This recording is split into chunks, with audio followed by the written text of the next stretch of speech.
March 25 സകല രാഷ്ട്രങ്ങളുടെയും അമ്മ. Ida പിഡർമാന് സകല ജനപദങ്ങളുടെയും നാഥയുടെ പ്രത്യക്ഷീകരണം 14 വർഷത്തിനുള്ളിൽ തുടർച്ചയായി 56 പ്രാവശ്യം ഉണ്ടാകുകയും ധാരാളം പ്രവചനങ്ങളും ഒരു പ്രാർത്ഥനയും നൽകപ്പെടുകയും ചെയ്തു. പരിശുദ്ധ കന്യകാമറിയം ഭൂഗോളത്തിനു മുകളിൽ ഒരു കുരിശിൻ്റെ പശ്ചാത്തലത്തിൽ നിൽക്കുന്ന രീതിയിലാണ് ഐഡയ്ക്ക് ദർശനമുണ്ടായത്.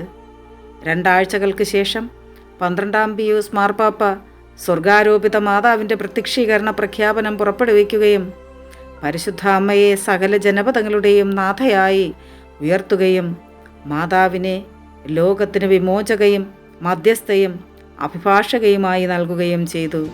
അവസാനത്തേതും വിപുലവുമായ മാതാവിൻ്റെ പ്രഖ്യാപനമാണിതെന്ന് തൻ്റെ ഒടുവിലത്തെ പ്രത്യക്ഷീകരണത്തിൽ മാതാവ് വെളിപ്പെടുത്തി. ഇന്ന് മാർച്ച് 25-ാം തീയതിയാണല്ലോ.